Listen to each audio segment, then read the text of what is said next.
So today is going to be the last day on Section 04, Flight Safety. But just to be clear, make sure I got it on tape, the essay is due a week from this Thursday. Not in 3 days from now, but it's about 10 days from now. A week from Thursday, so 23, 24, 25, 26, and 7. That's like November 2nd or something like that. So that's about 12, 13 days from today. If you lost your instructions on how to do it, see me after class. I think I printed a couple of spares. Anybody have any questions about that essay? Or when it's due? You had a question earlier? I was just wondering, as a pilot, in order to The question is, as a private pilot, you're trying to become a flight instructor, and the hours towards that, $250 to get your commercial, and you're going to have a commercial to get a CI. Is there any way to get somebody else to pay for the flying hours? And the answer is partially. Once you get a private pilot certificate, one of your privileges is that you can take people with you and share the expenses. So you're going to write that down in your notes right now. As a holder of a pilot certificate, you can share the expenses of the renting the airplane with everybody who's on board the airplane. And there's this thing called pro rata. I'm going to spell it. Pro rata.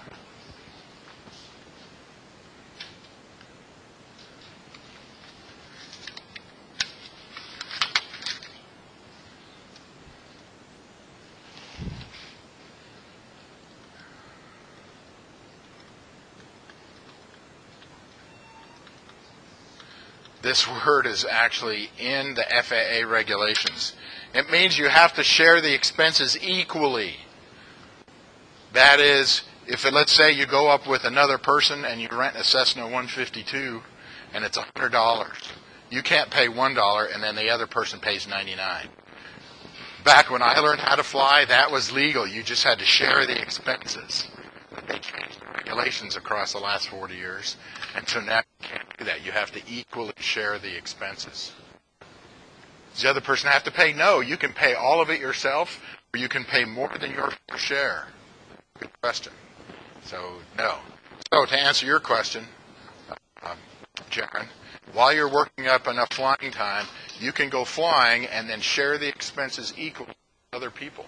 So, if let's say JB Aeronautics and you rent that Tomahawk, I think it's $111 an hour. You take somebody with you, they can pay half of that $111 an hour. And so that can cut off some of your expenses. Or you rent a 4-seat airplane that costs $150, but now you can share the expenses across 4 of you instead of just 2 of you. So that's actually less money per hour for you and less money per hour for your passengers. So I did that a lot. But, when I say a lot, of the 250 hours to get my commercial, I probably did that for 10 or 20 or 30 hours. So, did it save me a few $100? Yes. Now, if you know somebody that's taking, well, never mind. Okay. Do you have a question, Jonathan? What if who is? What are the passengers? That's against federal aviation regulations. You as the pilot have to share the expenses equally with everyone in the airplane. If it's a 10-passenger airplane and there's only 2 of you on there, you got to split it 2 ways. Or you can pay more than your fair share. But you can never pay less than your fair share. So if they say, hey, let's go to Las Vegas and I'll pay for it all, you can say, that'd be awesome, except that the federal aviation regulations say I got to pay my fair share. So we'll split the airplane ride when we get there, and then once we get there, you can buy all the adult beverages and pay for everything else that we do in Las Vegas. Because there's no federal law about someone buying you adult beverages in Las Vegas. At least not to my knowledge. Okay, so today's slide is wire strike avoidance. So if you're flying along at 100 miles an hour and you hit a telephone pole wire or a high power line wire, the likelihood of you dying is 8%. Because hit, you'll stop flying, the wing stops getting lift, and you will fall down from wherever you were to hit the ground, and so you'll probably die. In fact, it's probably more than 80 or 90%. The only time I've ever seen anybody survive a wire strike is if they broke the wire as they flew through it, and then they crashed about 100 feet after that, and then they were badly hurt. So you want to avoid, and I'm not trying to scare you, I'm just letting you know, this is what happens when people fly low. Remember, in sparsely populated areas, you only have to stay away from any vessel, vehicle, structure, or person 500 feet, which means you could legally, if you can do it safely, fly low to the ground. But what if you don't happen to see those poles sticking up, and then you hit the wire between them? Or you do see the poles, but not in time to climb and miss the wire. Pow, wire strike. So this is another good reason not to go down there below 500 feet above any obstacle. Even if you could fly lower, one could argue maybe it's a really bad idea to do that. So first of all, if there are towers, stay above the towers. This will help keep you from hitting the wires. So you need to be looking for the tower. So write that part down. You can't see the wires, but you can see the towers.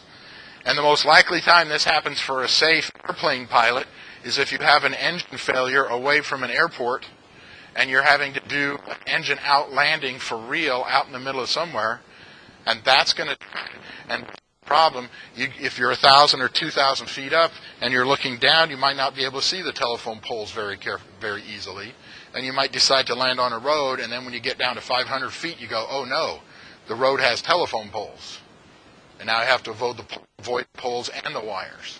So this is why, personally, I'd rather start thinking about aiming for that dirt road in the middle of a field somewhere, because I'm less likely to hit telephone poles. I'd rather hit a tree branches or grape plants than hit a telephone pole. And I certainly don't want to hit the wire, because if I stop flying 50 feet off the ground, and then, has anybody ever fallen straight down 50 feet and lived to tell about it? Yeah, me neither. I died that previous night there. Okay. What I also recommend is if you know that there's a tower, don't just, if you need to fly over it, that's great. But get at least 500 feet above it, maybe even 1,000 feet. Of course, if it's in congested areas, you got to be at least 1,000 feet of it. But if you don't want to climb, just avoid it. Turn to the left or turn to the right and stay a couple of thousand feet away from it. That's a third of a nautical mile. 2,000 feet is just under a half of a statute mile. And then the last one there, it says no buzzing. Pilots die every year because they think they're hot stuff. They get their pilot certificate, or they've been flying for 20 years. Hey, Fred, I'm going to overfly your house this afternoon, so be out there at 3 o'clock. So they go into the country, 100 feet away from a vessel, vehicle, structure, or person. So they're violating FAA rules right there. But they end up doing something silly like diving and pulling the nose up and loading the airplane and exceeding the critical angle of attack, or they do a steep turn at 60 degrees of bank and they pull the nose back and they have an accelerated turn and they stall and enter a spin and then they land on Fred. And let me phrase that, they crash on top of Fred's house. So buzzing, when I say the word buzzing here, this is something that is reckless and careless and reckless, and you're probably violating FAA regulations by flying too low. That's what I say buzzing is. So don't do that. Literally, if there's somebody with you, and you turn to them and say, you're the pilot, and you say, watch this, because you're going to do something exciting, it probably means that you do something that's either unsafe or violates the FAA regulations. Literally, this happened to me about 2 years ago. There was a bunch of people on the ground at the airport on a parking ramp, and I knew who they were, and they could look up in the sky, and they saw, and they would recognize my airplane. And I thought, oh yeah, I should do like a steep turn, it'd be legal. But I should go into a 60-degree bank turn. And all of a sudden I realized, effectively, I'm saying to them, watch this. So I didn't do it. Yay! I could have been legal, but I would have been over 500 feet. I would have stayed below 60-degree bank turn. But the point is that you start thinking about showing off, and you stop thinking about, is this safe to do it? And that's where pilots screw up. And I'd prefer if you didn't do that. All right, let's talk about hazardous terrain. Generally speaking, in the United States, if it's called mountainous terrain, you want to stay at least 2,000 feet above the highest mountain that you're overflying. But if there's just some little tiny valley and you say, aha, I'm going to fly over the valley, I'll be 2,000 feet above it, but you look left and right a mile and it's only 500 feet, that doesn't really count. You really need to stay 2,000 feet above mountains that are close to you, not just 2,000 feet above whatever's directly below you. And because when the wind goes through the mountains, it goes up the side of the mountain and then it comes down the back side of the mountain, and if you get caught in that downdraft, it could exceed the capability of your airplane to climb, especially if you're flying a little 100 or 200 horsepower airplane. At that altitude, at 7,000 or 8,000 feet in the mountains, you may only be able to climb 300 or 400 feet in a minute. What if you fly into a downdraft that's going down at 600 feet per minute, but you can only climb up at 300 feet per minute? 600 minus 300 means you're descending at 300 feet per minute into the mountains. Somebody tell me you don't think that's a good idea. Okay, one of you thinks that's a bad idea. What I do when I'm flying a flight, and I could spend a whole hour about flying across the mountains, is number one, when you're flying over mountainous terrain, stay at least 2,000 feet above mountains, even if they're just near you, not directly under you.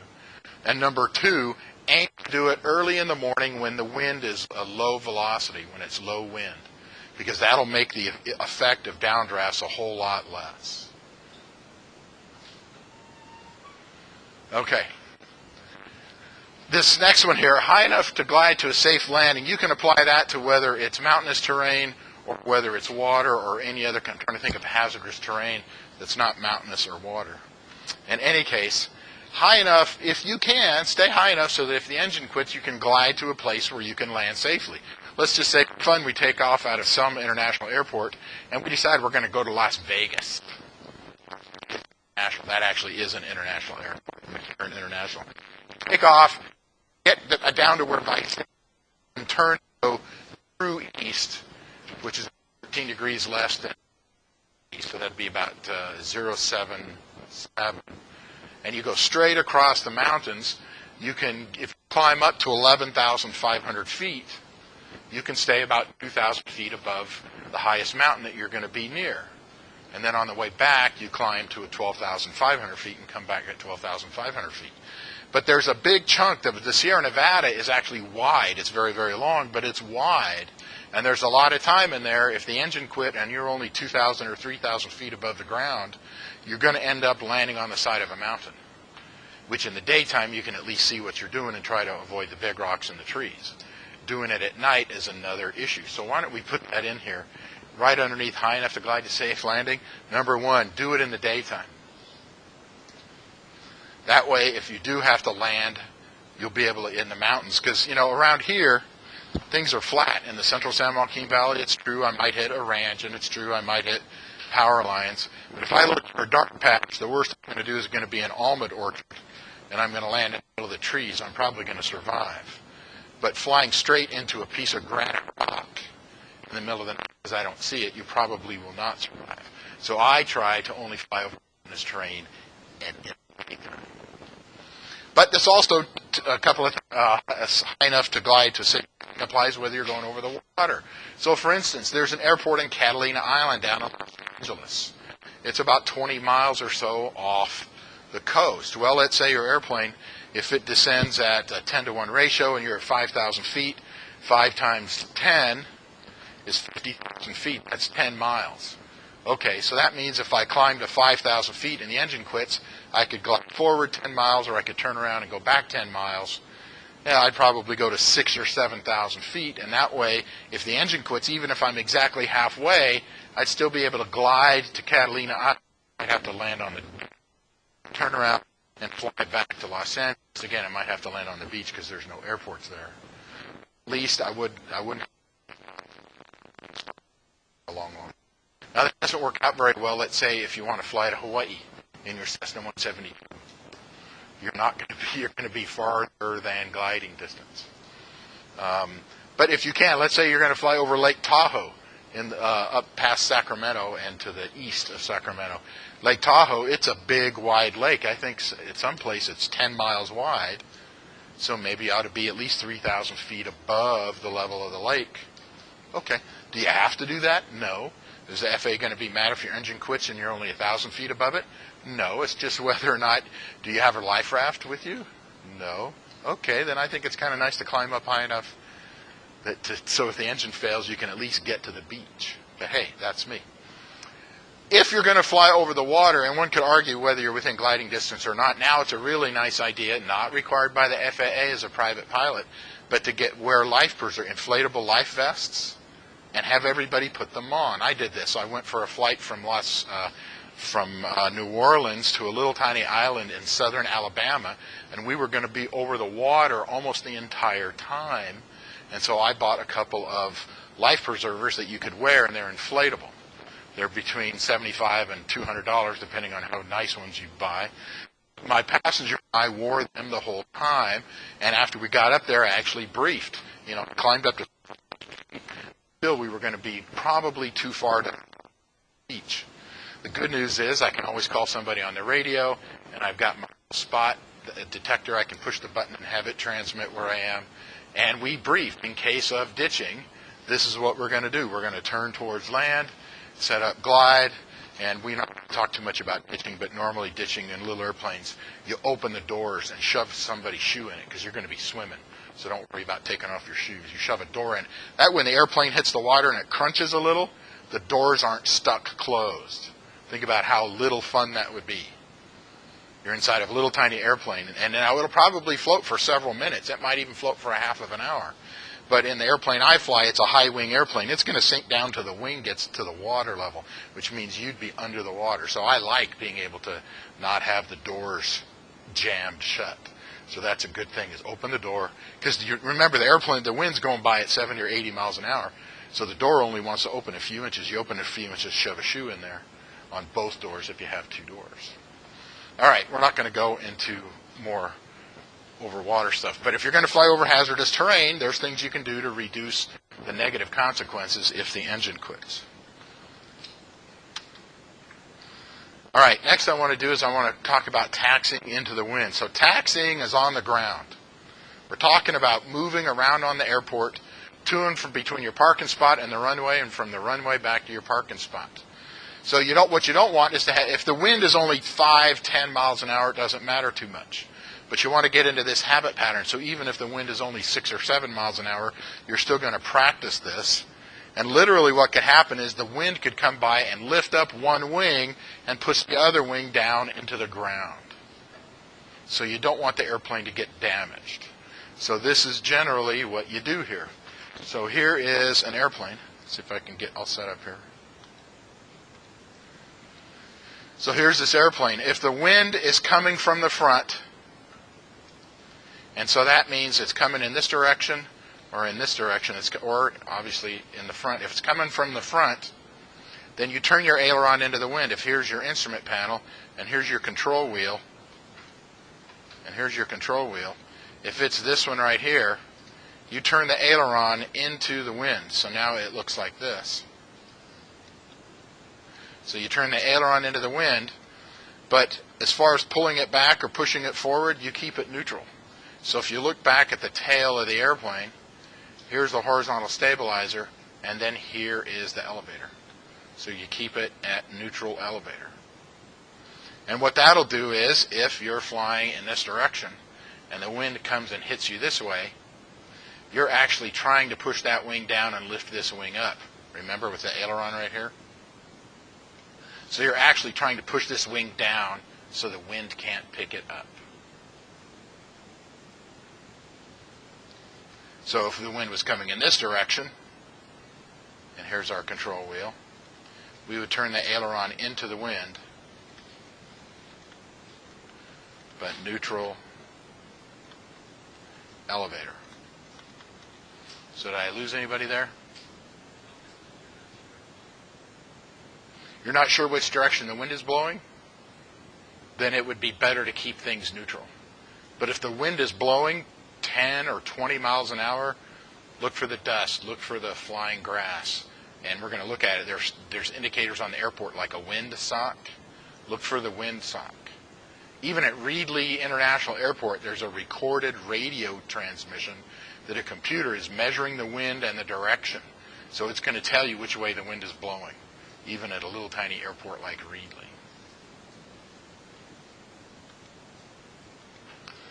Okay, if the wind is coming from behind you,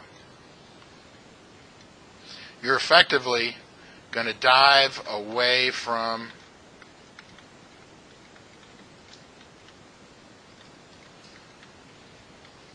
the wind in that. So let's look at this one right here.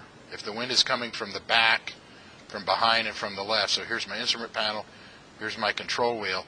If the wind is going in this direction, then I'm going to dive away from the wind. So I'm going to turn the aileron so it's away from the wind. So the aileron is going to be right aileron, but it's going to be down elevator. So if here's my airplane, and here's a horizontal stabilizer, so the wind is coming in this direction, you're going to push down elevator. So there's the elevator. And this is going to push the tail down a little bit, because what you don't want to happen is it push the tail up and shove the propeller into the ground. So that's what you're trying to avoid, is shoving the nose of the airplane into the ground. So I like it when the wind's coming from behind me, because I just dive away from the wind. I turn the aileron in the direction that the wind is going. If it's going from my left to my right, I turn the aileron to my right, and I push the elevator forward. So if we look at this example here, it's coming from behind, but it's going from the right to the left. And here's my instrument panel, and here's my control wheel. I'm going to turn the control wheel to the left, so that's the wind is going to the left. So my aileron, and I'm going to go down elevator. So I'm going to push that elevator forward. So the nice thing is, if you practice this every time you fly, even if there's only a 5 or an 8 knot wind, you'll have done it so many times you won't have to think about it when a real wind comes up. Like the other day when we did our tour at JB Aeronautics on Friday, there was I think there was about a 20 knot wind. You definitely would need to be doing this. And as you turn the airplane, you might have to actually go, oh, okay, now it's coming from the side. If it's coming exactly from the side, then everything's neutral. Or if it's coming straight ahead, it's neutral. If it's coming straight from the back, you wouldn't have to turn the aileron, but you would still want down elevator. Did I lose anybody there?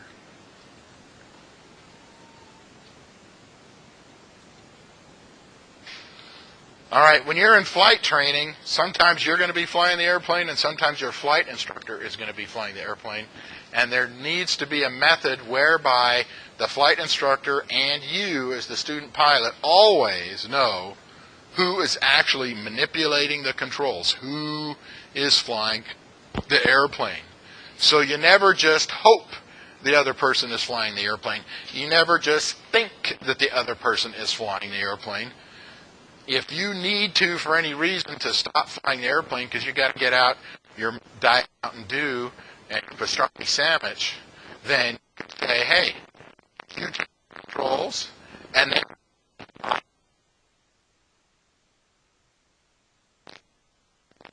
you could say, you have the,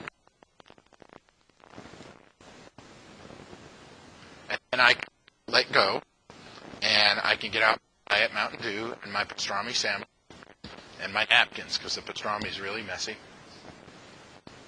and I don't want to get meat grease in the airplane, and I don't want to get it on my pretty shirt, because I only fly with pretty shirts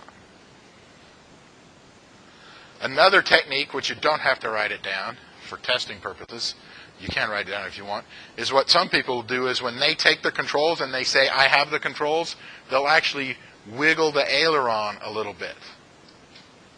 So that's a second way to say that they have the controls. But in actual practice, you always need to be saying it to the other person. Let's talk about Airbus Airlines, for instance. Anybody ever flown an Airbus, an A320, an A350, an A380? Yeah, that big 4-engine job that's a double-decker. It's bigger than 747. Okay, and Airbuses, they have a stick, control wheel. They put a stick on the pilot side. It's where the pilot would sit. Over on the co-pilot side, it's where the co-pilot would sit their right hand. And they have a stick sitting up there. The sticks don't move. The sticks just measure how much you push on them. If you push on your stick as the co-pilot, and you look over at the aircraft commander's, the captain's stick over there, it's not moving. So you don't really even know, if you're the captain and the co-pilot is flying, you don't even know how much the co-pilot is pushing on it. Why are you saying this out loud? Because in that case, you could try to wiggle the aileron and the other person wouldn't notice. So you're always going to have this 3-step process. Either so it could go like this. Your flight instructor may say, give me the controls before I hit you in the head. Now, I mean, they would say, they probably aren't going to say, please, thank you, in the airport. They'll say, give me the controls, I want to show you something. And you say, okay, you have the controls, but you still hold on to it until they say, okay, I have the controls. That's when you can let go. So you're still, so in that middle step there, controls, but you still don't let go until the 3rd step. And then, let's say they want to show you how to do spins, see if you puke. They're done and say, did you puke? No. Okay, all right, fine. You take and you grab them and you say, I have the controls. And then they will say,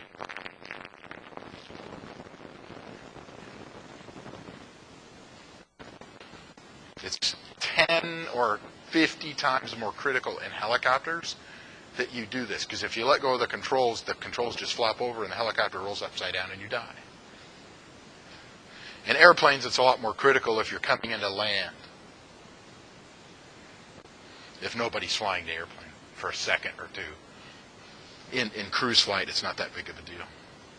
It's not as big of a deal, let's put it that way. All right. Well, then that must be my cue. Yes, Mr. Flores. Helicopters are almost neutrally stable in roll. It means that if the helicopter rolls left, it doesn't try to, or rolls right, it doesn't try to come back to where it was. If you let go and you hit a bump of air and one side of the blades goes up, it's going to start turning. And I'm used to helping train people in Arizona, and there's always hot air somewhere, there's hot ground, and the hot ground heats up the air and the air rises, and we're flying down in helicopters around 500 or 1,000 feet, and so they very commonly get bounced around. So you're pretty much continuously moving the stick back and forth just to maintain a 0-degree bank. Question? Would you be able to accumulate hours if you were a dust crop pilot? Yes, but I would probably call it crop dusting. They also call it aerial application or agricultural pilot. When I was your age, back in the 1920s, we just called them crop dusters. And you can spray dust, you can spray dry chemicals, you can also spray liquid chemicals, which is also a good reason why if you're going to be a crop duster is to get a really, really good chemical mask. I've actually seen crop dusters wear them in flight. But if you're on the ground crew and you're loading the chemicals, oh man, you need to let's put it this way. The chemicals are so bad that at the Reedley Airport, where there was a crop duster for about 20, 30 years, on the water faucet inside the bathroom, it says there's DBCP in this water, don't drink it, lest you shall surely be poisoned. Okay, it doesn't say the surely be poisoned part, but it does say don't drink it. Crop dusting chemical, let's put it this way, pesticides can be very harmful to people. So I'm not trying to talk you out of being an aerial applicator. The problem is, in order to usually you got your commercial pilot certificate, and most of those airplanes are tail draggers. That is, they're not conventional. They're conventional landing gear, too big front and a little tiny one in the back, and so around significant dragger time. And I have seen bigger crop duster outfits. They hire people they think are going to be good pilots, and you work for 6 months, you work for a season as a ground pounder and loading the airplane full of chemicals. And then if you show up every day, you show up on time, you bust your butt, you do a good job, then they go, okay, you'll probably still do those things after your pilot, so maybe the second season. So in the meantime, if you had just earned your flight instructor certificate, because you got to get your commercial anyway, if you just get one more certificate and get your flight instructor certificate, you don't have to wear chemical masks and you can start flying right away instead of pouring chemicals into the hopper of an airplane for a season. But some people want to be crop dusters because that just floats their boat. So, hey, if that floats your boat and you want to be a crop duster, then I don't want to get in your way. Is that a reasonable way to build up flying time because you want to be an airline pilot or a corporate pilot flying business jets? I think you'd be a lot happier becoming a flight instructor. But that's me. But I did get a ride in a crop duster this one time. Well, actually, there was this. First, we had to go to band camp. So there was this one time in band camp.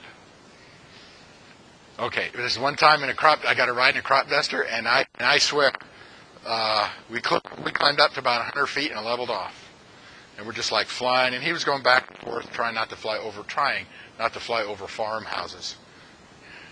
And you know the big power lines out there that are made out of gray metal, and they've got they're like 10,000 volts.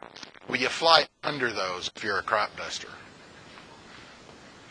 And then we went on a couple of runs. We did a run over a grape field, and that's where I thought the main tires were hitting the grapes. I thought it was just like, So fortunately, I did not pee my pants. I was very happy about that. But like good pilots always go to the bathroom before they go flying, so that helps out. So you don't have to pee in your pants. And that was the only time I ever got a crop duster ride. Crop dusters have a tendency to hit things on the ground more than other kinds of pilots. So they build a really nice steel cage around where the pilot sits, and the pilots wear crash helmets and really good 5-point harnesses. And in fact, it wouldn't surprise me. I haven't researched, but it wouldn't surprise me if they put airbags in it. There's a few little tiny airplanes where they put the airbags in the shoulder harnesses, and then they put a sensor in the airplane, so if it hits something, the airbags pop. Nice thing is they inflate away from you. But did you have a question? Yeah, do you also need a commercial license to fly banners? Do you need a commercial pilot certificate to fly to do banner towing? And the answer is yes, if you want to get paid for it. And I don't think there's any banner towing where somebody's doing it for free. And they wouldn't hire you with 75 hours and a private pilot certificate. But yeah, you can do banner towing, but you need a commercial pilot certificate. But if you look at all the jobs out there in the United States as a pilot with a brand new commercial pilot certificate, if you get your CFI, you just opened up 19 out of 20 jobs. 95% of those brand new jobs out there are as a flight instructor. Can you get a job as a crop duster, as a banner towing pilot, or at a parachute drop zone flying the parachuters around? Yes, you can, but those jobs are usually who you know. Do you know somebody that either works for or owns a banner towing company? Or do you know somebody that works for or owns a parachute drop zone? Like, for instance, you can go parachute skydiving out of Lodi. I can't remember. Is it this side of Stockton or the other side of Stockton? The airport's right on the freeway. Literally, the fence to the airport where the airplanes park is the fence to the freeway. And they got the big skydiving signs. But, if I was a skydiving outfit and it was brand new Mr. Flores, brand new commercial with 200 hours, and I had, if I had David Flores over here with 300 hours, I'm probably going to hire them instead of you, unless you just had a whole bunch of flying time in that airplane that I was going to have you start off with. Interestingly enough, if you fly an airplane as a pilot and people are going to jump out of it, you have to wear a parachute yourself. And they usually just take the door off. At least the airplane I jumped out of, the door was just missing. I mean, it wasn't just missing. I'm sure it was in the maintenance records. But you just sat there and looked out the window and tried not to pee your pants. But that going to the bathroom before takeoff also is good for parachute jumpers, too. Does anybody ever pee their pants when they jumped out of an airplane? No? Yeah, me neither. I never did that either. So the moral of the story is if you want to be a commercial pilot, 19 out of 20 jobs, the first one is as a flight instructor. And it's the same way if you're going to be a helicopter pilot. It's just getting that first job at and not instructor. There's just so few of those jobs. All is one other person applying for the job that's got 3 or 4. And they're going to pick them. And they might even pick them if they think you're a slightly better pilot than the hours, but their insurance will cost less. The more that, when they hire pilots that have more flying time, their insurance. For flight instruction, everybody, all the instructors are really, and the most likely time that it's not that much dependent upon how good the flight instructor is. I think we'll wait for airports until tomorrow. So it is 6 after in real life, so 17 after in the computer lab. 17 after on a real clock in the computer lab.